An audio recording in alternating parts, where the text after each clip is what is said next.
ఈ నెల 23వ తేదీ అంటే మే 23వ తేదీ వైశాఖ పౌర్ణమి. ఎంతో పవిత్రమైన విశేషమైన రోజు.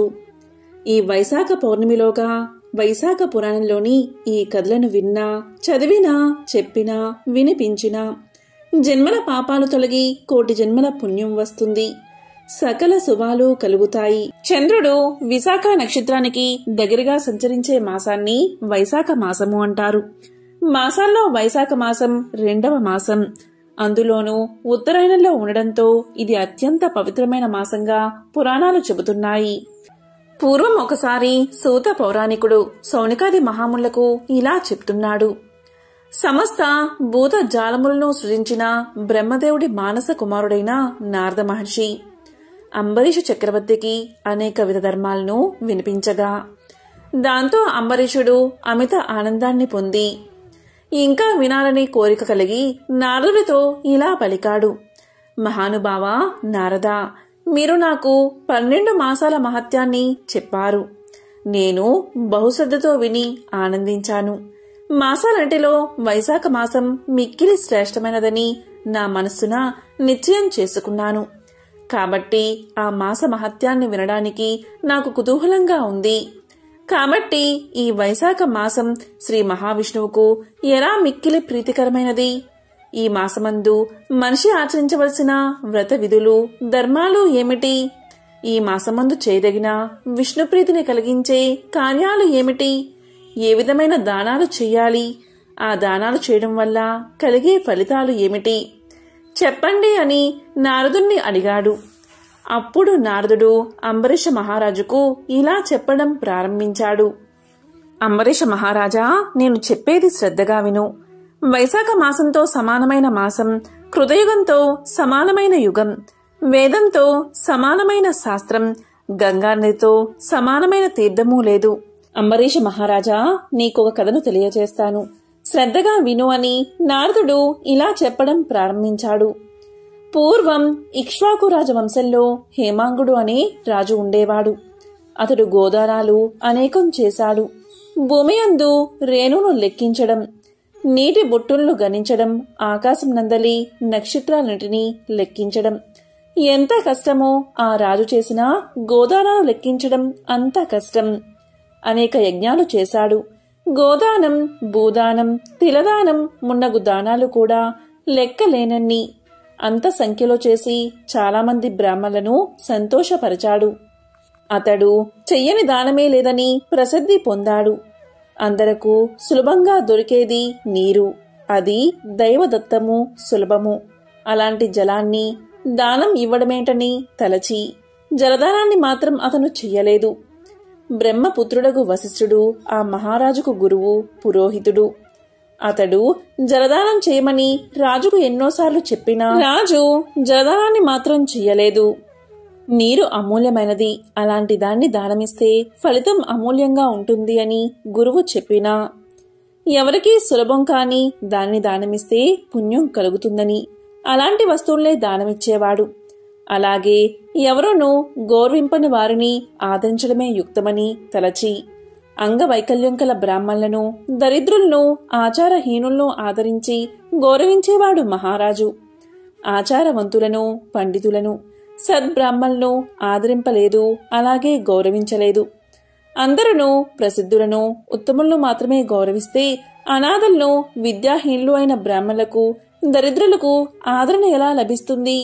నేను అలాంటి వారిని గౌరవిస్తాను అని అలాంటి వారిని మాత్రమే గౌరవించి ఆదరించేవాడు.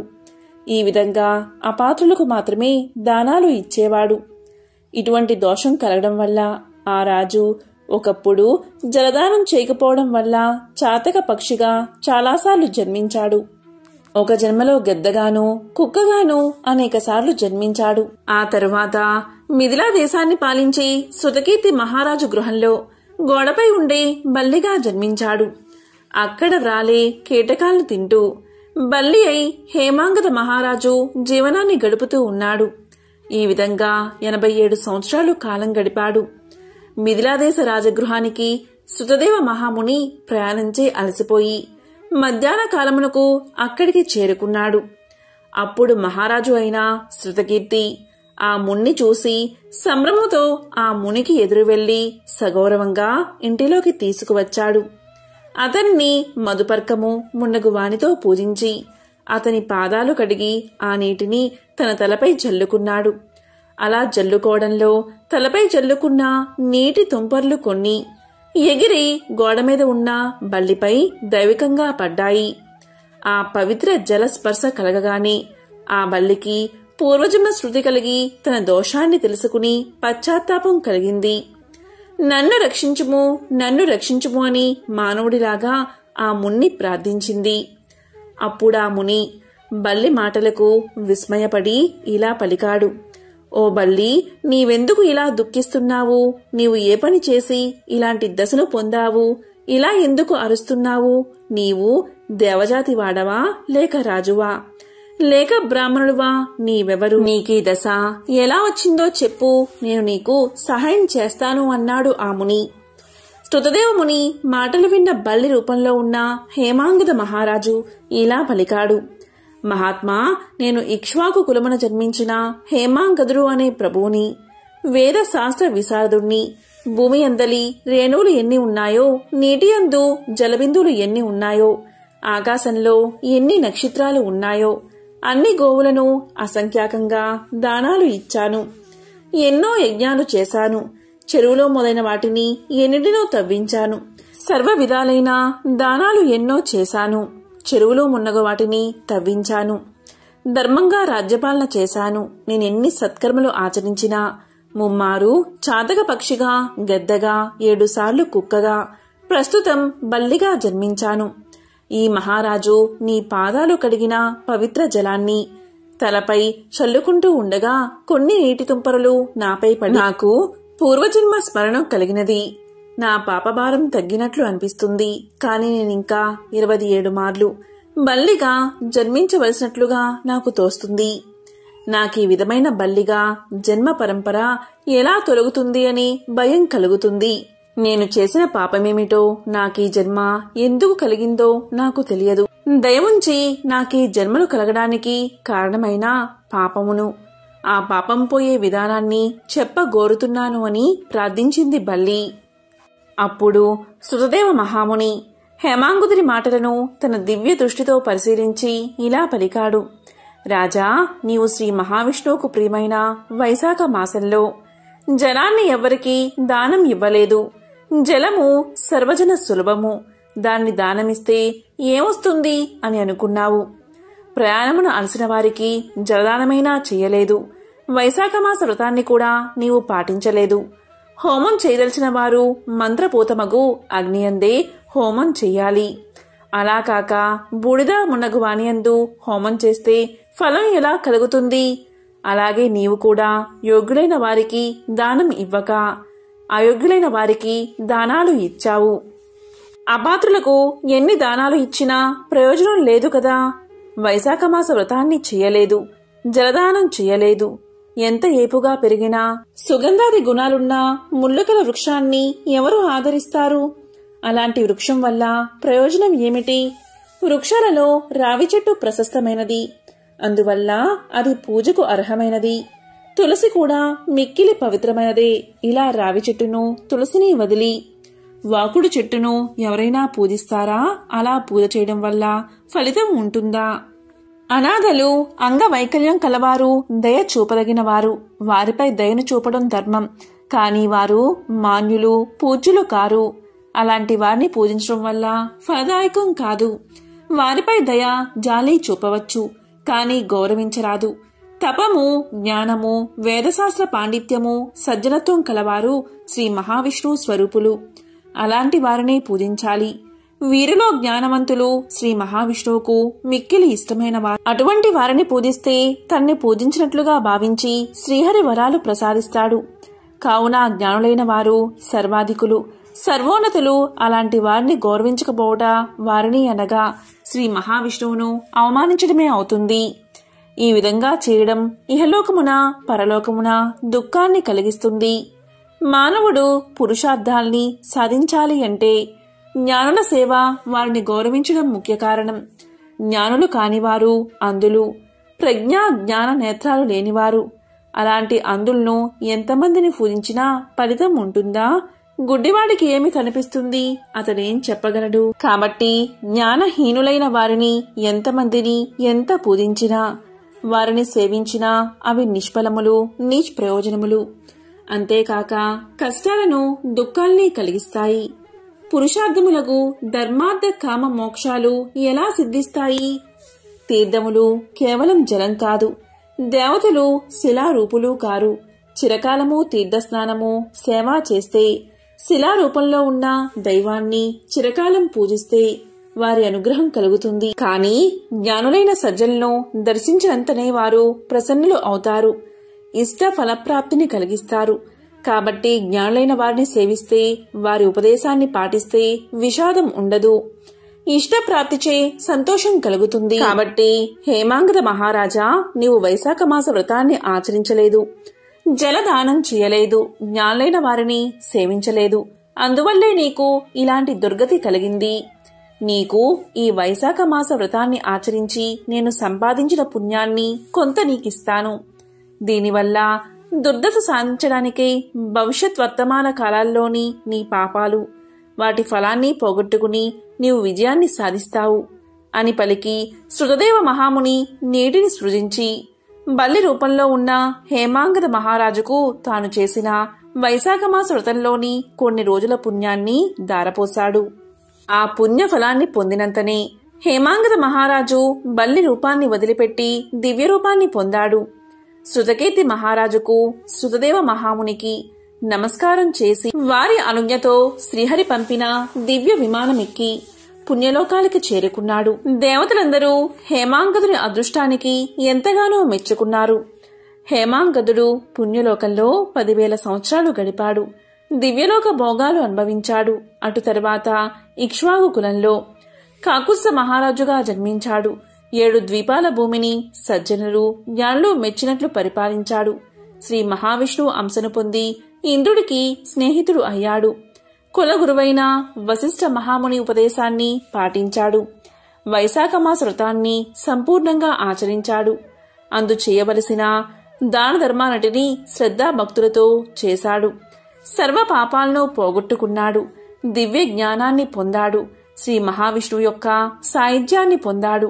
కాబట్టి వైశాఖమాస వ్రతం సర్వ పాపహరం, అనంత పుణ్యప్రదం. ప్రతి మనిషి వైశాఖమాస వ్రతాన్ని, వ్రతాంగములకు దాన ధర్మాలను పాటించి శ్రీహరి అనుగ్రహాన్ని పొందాలి అని నారదుడు అంబరీషుడుకు వైశాఖ మాస వ్రత విశిష్టతను వివరించాడు. ఇలా వివరిస్తూ గృహగోధికా వృత్తాంతాన్ని వివరించాడు. నారాయణం నమస్కృత్య నరం చైవ నరోత్తమం దేవీం సరస్వతీం వ్యాసం తతోజయ ముదీరయేత్. ఒకానొక సమయంలో శృతదేవ మహాముని శృతకీర్తి మహారాజుకు ఇలా చెప్తున్నాడు. మహారాజా, నేను చెప్పేది శ్రద్ధగా విను. పూర్వం రేవానది తీరమున మా తండ్రిగారు మృతి చెంది పిశాచ రూపాన్ని పొందారు. ఆకలి దప్పిక వల్ల బాధపడుతూ తన మాంసాన్ని తాను తింటూ శుష్కించిన శరీరంతో నీడలేని బూరుగు చెట్టు వద్ద నివసిస్తూ ఉండేవారు. పూర్వం చేసిన పాపాల వల్ల ఆకలి దప్పికల చేత బాధపడుతున్న అతని కంఠమున సన్నని రంధ్రం ఏర్పడింది. అది గాయమై మిక్కిలి బాధపెడుతూ ఉంది. దగ్గరున్న చెరువులోని చల్లని నీరు కూడా తాగగాని కాలకూట విషం వలె బాధిస్తూ ఉంది. నేను అంటే శృతదేవ మహాముని గంగాయాత్ర చెయ్యాలి అనే కోరికతో ప్రయాణం చేస్తూ దైవికంగా ఆ ప్రదేశానికి వచ్చాను. నీడలేని బూరుగు చుట్టుపై నుండి ఆకలి దప్పికల బాధను భరించలేక తన మాంసాన్నే తాను తింటూ దుఃఖ భారంతో కంఠబాధను అనుభవించలేక అరుస్తున్న ఆ పిశాచాన్ని చూసి నేను ఆశ్చర్యపోయాను. ఇదేమి అద్భుతమా అని అనుకున్నాను. అప్పుడు పిశాచ రూపంలో ఉన్న అతడు నన్ను చూసి చంపడానికి వచ్చాడు. కాని నా ధార్మిక ప్రవర్తన బలం వల్ల నన్నేమీ చేయలేకపోయాడు. నేను అతన్ని చూసి జాలిపడి, ఓయి భయపడకు, నీకు నా వల్ల ఎటువంటి భయమూ రాదు. అసలు నీవెవరు? నీకు ఇలాంటి బాధ కలగడానికి కారణం ఏమిటి? వెంటనే చెప్పు. నిన్నీ కష్టం నుండి నేను విడిపిస్తాను అని పలికాను. నేను అతని పుత్రుడని అతడు గుర్తించలేదు. నేను కూడా నా తండ్రి అని గుర్తించలేకపోయాను. అప్పుడు పిశాచ రూపంలో ఉన్న అతను ఇలా పలికాడు. నేను భూవరము అనే పట్టణమున నివసించే మైత్రుడు అనే వాడిని, సంకృతి గోత్రం వాడిని, అన్ని విద్యలు నేర్చిన వాడిని, అన్ని తీర్థాలయందు స్నానం చేసిన వాడిని, సర్వదేవతలను సేవించిన వాడిని. కాని నేను వైశాఖ మాసంలో కూడా అన్నదానం ఎవరికీ చేయలేదు. లోభంతో ఉండేవాడిని. అకాలంలో వచ్చిన వారికి భిక్ష అయినా ఇవ్వలేదు. కాబట్టే నాకీ పిశాచ రూపం వచ్చింది. ఇదే నా ఈ దురవస్థకు కారణం. శృతదేవుడు అనే పుత్రుడు ఉన్నాడు నాకు. అతడు ప్రసిద్ధి కలవాడు. వైశాఖమున కూడా అన్నదానం చేయకపోవడం వల్ల నేను ఇలాంటి పిశాచ రూపాన్ని పొందాను. ఇలా బాధపడుతున్నాను అని నీవు అతనికి చెప్పు. నీ తండ్రి నర్మదా తీరమున పిశాచమై ఉన్నాడు. సద్గతిని పొందలేదు. బూరుగు చెట్టుపై ఉన్నాడు. తన మాంసాన్ని తానే తింటూ బాధపడుతూ ఉన్నాడని చెప్పు. వైశాఖ మాసమున వ్రతాన్ని పాటిస్తూ నాకు జలతర్పణమిచ్చి సద్బ్రాహ్మణుడుకు అన్నదానం చేస్తే నేనీ బాధ నుంచి విడిపోయి శ్రీ మహావిష్ణువు సాన్నిధ్యాన్ని పొందుతానని చెప్పు. కాబట్టి ఈ విధంగా చేయమని అతనికి చెప్పు. నా యందు దయవుంచి నాకీ సహాయం చెయ్యి. నీకు సర్వశుభాలు కలుగుతాయని ఆ పిశాచ రూపంలో ఉన్న నా తండ్రి పలకగా, అప్పుడు నేను నా తండ్రిని గుర్తించి అతని పాదాలకు నమస్కారం చేసి దుఃఖంతో నన్ను నేను నిందించుకున్నాను, కన్నీరు పెట్టాను. ఇలా పలికాను, తండ్రి, నేనే శృతదేవుణ్ణి, దైవకంగా ఇక్కడకు వచ్చినవాడిని. తండ్రి, ఎన్ని కర్మలు చేసినా పితృదేవతలకు సద్గతి కలగకపోతే ఆ కర్మాలన్నీ వ్యర్థమే కదా, నిరర్ధకం. నీకీ బాధ నుండి విముక్తి కలగడానికి నేనేం చెయ్యాలో చెప్పు అని అన్నాను. అప్పుడు నా తండ్రి నన్ను గుర్తించి మరింత దుఃఖించాడు. కొంతసేపటికి ఊరడిల్లి మనసు కుదుటపరుచుకుని ఇలా పలికాడు, నాయనా, నీవు తలిచిన యాత్రను పూర్తి చేసుకుని ఇంటికి రా. సూర్యుడు మేషరాశి యందు ఉండగా వైశాఖ పూజను చేసి అన్నాన్ని శ్రీ మహావిష్ణువుకు నివేదించి ఉత్తమ బ్రాహ్మణుడికి దానమివ్వు. అందువల్ల నాకే కాదు, మన వంశంలో ఉన్నవారందరికీ ముక్తి కలుగుతుంది. కాబట్టి అలా చేయమని చెప్పాడు. కాబట్టి నేను నా తండ్రి ఆజ్ఞ ప్రకారం యాత్రలు చేసి ఇంటికి తిరిగి వచ్చాను. మాధవుడికి ప్రీతికరమైన వైశాఖ మాసంలో వైశాఖ వ్రతాన్ని చేస్తూ నా తండ్రి చెప్పినట్లుగా శ్రీ మహావిష్ణువును పూజించి నివేదించిన అన్నాన్ని సద్బ్రాహ్మణుడుకు దానమిచ్చాను. అందువల్ల నా తండ్రి పిశాచ రూపం నుండి విముక్తుడై నా యొద్దకు వచ్చి నా పితృభక్తికి మెచ్చి ఆశీర్వదించి దివ్య విమానమెక్కి విష్ణులోకానికి చేరుకుని శాశ్వత స్థితిని పొందాడు. కాబట్టి అన్నదానం అన్ని దానాల్లో ఉత్తమం. శాస్త్రాలయందు కూడా ఇదే చెప్పబడి ఉంది. ధర్మయుక్తమైనది. సర్వధర్మసారమే అన్నదానం. మహారాజా, ఇదే అన్నదానం యొక్క గొప్పతనమని శృతదేవుడు శృతకీర్తి మహారాజుకు చెప్పాడు అని నారద మహర్షి అంబరీష మహారాజుకు తెలియచేశాడు. ఈ కథను వైశాఖ మాసంలో వినడం, చెప్పడం, చదవడం వల్ల జన్మల పాపాలు తొలగిపోతాయి, సకల ఐశ్వర్యాలు కలుగుతాయి. ఈ పవిత్ర కథను వింటే చాలు, లక్ష్మీనారాయణల అనుగ్రహం మీకు లభిస్తుంది. వైశాఖ పురాణంలోని మొదటి అధ్యాయంలోని ఆ కథ ఏంటో ఇప్పుడు తెలుసుకుందాం. ఒకసారి సూత మహాముని సౌనకాది మహర్షులతో ఇలా పలికారు, మహర్షులారా, శ్రద్ధగా వినండి. రాజర్షి అయిన అంబరీషుడు బ్రహ్మ మానస పుత్రుడైన నారదుణ్ణి చూసి నమస్కారం చేసి ఇలా అడుగుతాడు, ఓ మహర్షి, మీరు అన్ని మాసాల మహత్యాన్ని నాకు వివరించారు. అన్ని మాసాలయందు వైశాఖ మాసం మిక్కిలి శ్రేష్టమైనది, అలాగే పవిత్రమైనది. ఈ మాసం శ్రీ మహావిష్ణువుకు ఎంతో ఇష్టమని చెప్పారు. ఈ వైశాఖ మాసం శ్రీ మహావిష్ణువుకు ఇష్టం కావడానికి కారణం ఏమిటి? ఈ మాసంలో విష్ణు ప్రీతిగా ఏం చెయ్యాలి? మానవులు ఆచరించవలసిన దానాలు, వాటి ఫలితం గురించి దయచేసి వివరించండి అని కోరాడు. అలాగే పూజ, దానం ఏ దైవాన్ని ఉద్దేశించి చేయాలి, వాటి ఫలితం ఎలా ఉంటుంది, అన్ని విషయాలు నా యందు దయవుంచి వివరించండి అని వేడుకున్నాడు. దానికి నారదుడు ఇలా పలికాడు, అంబరీష మహారాజా, శ్రద్ధగా విను. పూర్వం ఒకప్పుడు నేను బ్రహ్మదేవుణ్ణి మాసాల మహిమను, మాసధర్మాలను వివరించమని కోరాను. దానికి బ్రహ్మదేవుడు ఇలా పలికాడు, ఓ నారదా, శ్రీ మహావిష్ణువు లక్ష్మీదేవికి మాసధర్మాలు చెబుతూ ఉండగా నేను విన్నాను. నీకు ఇప్పుడు శ్రీ మహావిష్ణువు లక్ష్మీదేవికి చెప్పిన విషయాలు చెప్తాను, శ్రద్ధగా వినుము. మాసాలన్నిటిలో కార్తీకం, మాఘం, వైశాఖం ఎంతో పవిత్రమైన మాసాలు. ఈ 3 మాసాలలో వైశాఖం మిక్కిలి ఉత్తమమైనది. వైశాఖ మాసం ప్రాణులకు తల్లి వలె సర్వాభీష్టాలను కలిగిస్తుంది. ఈ మాసమందు ఆచరించే స్నానం, పూజ, దానం మొదలైనవి పాపాలంటిని నశింపచేస్తాయి. ఈ మాసంలో చేసే స్నానం, పూజ, జపతపాదులను దేవతలు సైతం తలవంచి గౌరవిస్తారు. విద్యలలో వేద విద్య వలె, మంత్రాలలో ఓంకారం వలె, వృక్షాలలో దివ్య వృక్షమైన కల్ప వృక్షం వలె, దేనువులలో కామధేనువు వలె, సర్వసర్పాలలో శేషుడి వలె, పక్షులలో గరుత్మంతుని వలె, దేవతలలో శ్రీ మహావిష్ణువు వలె, నదులలో గంగానది వలె, కాంతి కలవారిలో సూర్యుడి వలె, ఆయుధాలలో చక్రం వలె, ధాతువులలో సువర్ణం వలె, విష్ణు భక్తులలో రుద్రుడి వలె. మాసాలలో వైశాఖ మాసం ఎంతో ఉత్తమమైనది. శ్రీ మహావిష్ణువుకు ఎంతో ఇష్టమైన ఈ వైశాఖ మాసాన్ని మాధవ మాసము అని కూడా పిలుస్తారు. విష్ణు ప్రియ కలిగించు ఈ మాసంలో వైశాఖ మాసానికి సాటి అయినది లేదు. సూర్యుడు మేషరాశిలో ఉండగా వైశాఖమున సూర్యోదయానికి ముందే నది తటాకాలలో స్నానం చేస్తే ఎంతో మహాపుణ్యం కలుగుతుంది. ఆ తరువాత శ్రీ మహావిష్ణువును, లక్ష్మీదేవిని పూజిస్తే ఎంతో పుణ్యం కలుగుతుంది. ప్రాణులు అన్నం తిని సంతోషించినట్లుగా శ్రీ మహావిష్ణువు వైశాఖ స్నానాన్ని ఆచరించి పూజ చేసిన వారిని చూసి ఎంతో సంతోషిస్తాడు. ఇలా వైశాఖ స్నానం ఆచరించిన వారికి అన్ని వరాలు ఇవ్వడానికి సిద్ధంగా ఉంటాడు. వైశాఖ మాసమున ఒక్కసారి మాత్రమే స్నానం చేసిన అటువంటి వాడు పాప విముక్తుడై విష్ణు లోకాన్ని చేరుకుంటాడు. వైశాఖ మాసంలో వారం రోజులైనా స్నానాన్ని ఆచరిస్తే కొన్ని వేల అశ్వమేధ యాగాలను చేసినా మహాపుణ్యం కలుగుతుంది. స్నానం చేసే శక్తి లేకపోయినా సరే, స్నానం చెయ్యాలి అనే సంకల్పంతో ఉన్నా సరే, అటువంటి వాడు 100 అశ్వమేధ యాగాలు చేసినా మహాపుణ్యాన్ని పొందుతాడు.